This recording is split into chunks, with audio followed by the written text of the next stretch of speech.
Good morning and happy Christmas Eve. My name is Brian Demchak. This is day 30 post skin removal surgery.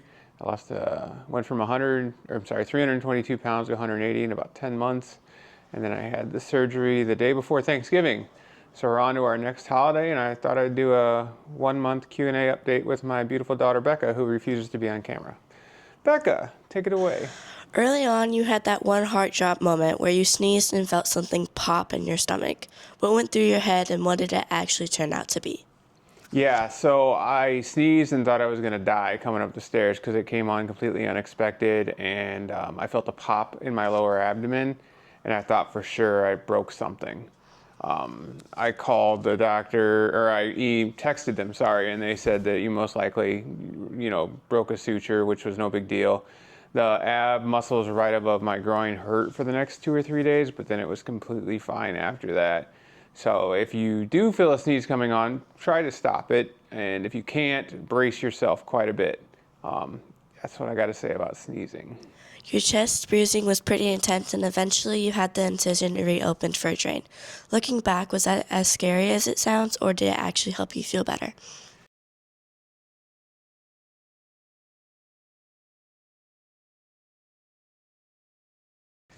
Yeah, so my chest started draining on its own through the incision, and I was losing quite a lot of old blood, is what they called, because the bruise couldn't dissipate throughout my body, so it started coming through the incision.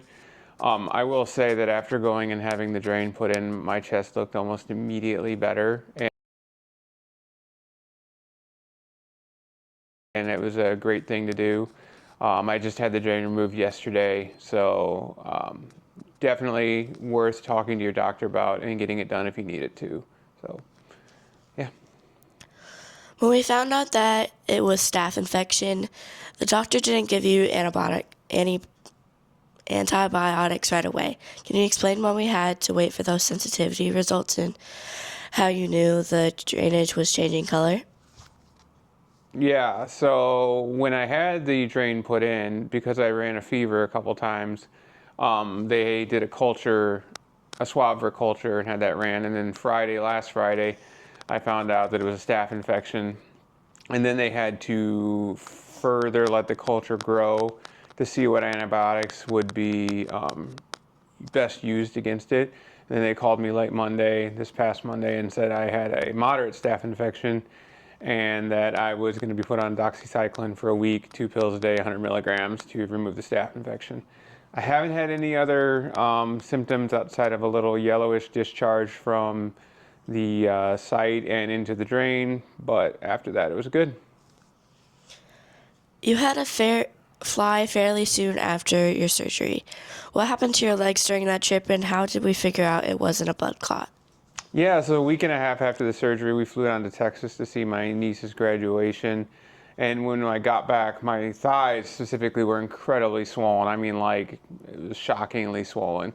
But the good news is that it was isolated in my thighs. They were both equally swollen. And I didn't have any pain, any redness or anything like that. It wasn't necessarily hard. So again, it wasn't something to necessarily be concerned about, and it dissipated within a few days after getting home from that trip.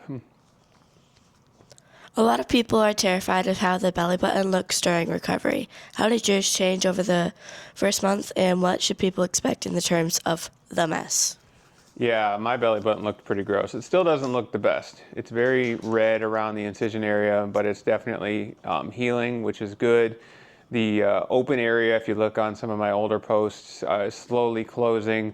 There's still some discharge around it. I just keep it clean and use Aquaphor on it so it doesn't scab.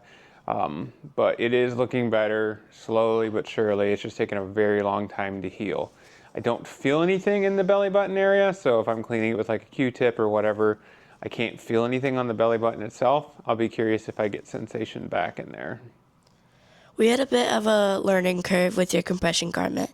What was that one adjustment you made that finally made it comfortable to sit down? Yeah, so with my compression garment, specifically the binder, they gave me a white one, and then I bought a black one, or my wife did for me while I was actually driving home, or before we drove home, she ordered it. The white one's pretty wide, and I didn't have it high enough, So when I would sit down, it would bunch up right over the incision site and hurt a lot.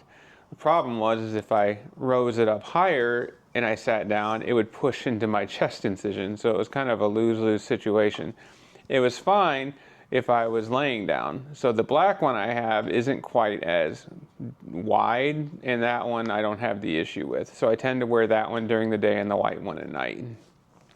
You've had a few hurdles, a drain, an infection, and some travel swelling. What's your best piece of advice for someone who hits a 2 steps back moment in their own recovery? Honestly, communicate with your medical team. If there's something you aren't sure on, mine has a text line that's super responsive, and they're all great people.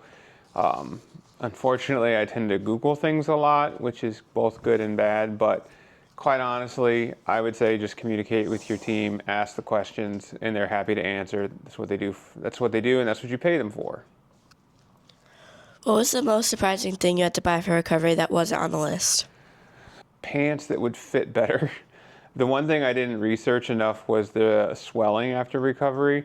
So my waist was 34 inches pre-surgery, and then afterwards it's anywhere between 38 and 40 inches.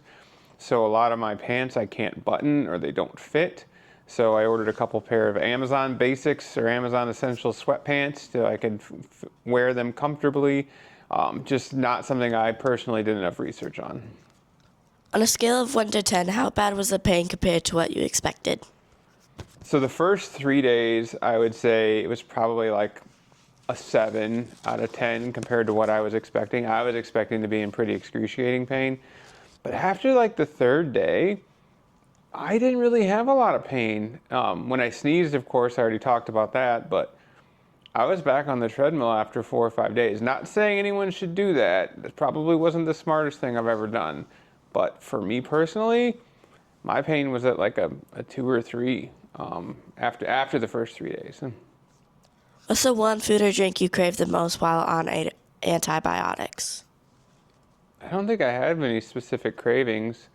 I will be honest, being around the holidays, my sweet tooth has gotten pretty bad, but I've kept it under control, and I've actually lost some weight, which is pretty amazing to me. I was down to 178 this morning, so I probably am not eating enough. I was 189 after the surgery, and I get a lot of it's probably water weight from the swelling, but to drop like 11 pounds in a month, it's pretty good amount. So I'm gonna watch my calories, might up them a little bit, but we'll see. What was the hardest part, the restricted movement or the sleeping position? Sleeping position's not great. I feel bad for my wife because somehow she still sleeps on her side even though our bed's in the zero gravity position, and I don't get how she sleeps like that. I did try on my side a little bit last night, and it's not very comfortable. So unfortunately, I'm still going to be stuck on my back for a little while longer. When was the first time that you lied flat after the surgery? Actually, it was at the doctor's office when I had to have the drain tube put in. They told me to lay back flat, and I'm like, I haven't laid back flat yet. And it definitely felt it in my abs. And I could not get up on my own, to be completely honest. I was afraid I was going to engage my core too much. But that was the first time I was getting that drain put in. What's the first thing you're going to do when you're 100% cleared for the gym? Oh, I've got a whole list of stuff planned with tonal that I want to do. But I do have a first week recovery workout plan that slowly engages me back into my core and chest. So we'll see how that goes. Looking at the scar today versus day one, how do you feel about the trade-off for the surgery? When you look at my before pictures and look at what I had done now,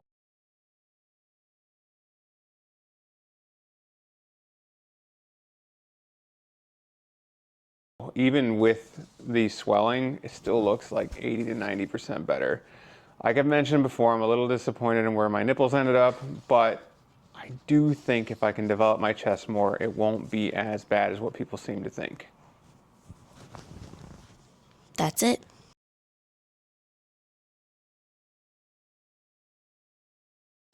So that side of my chest is looking pretty good. This side, I had the drain put in, but if you recall from my previous videos, this is looking much, much better. And then this is kind of the first glance at my waist around the midsection. So yeah, it's a 1 month update. Thanks.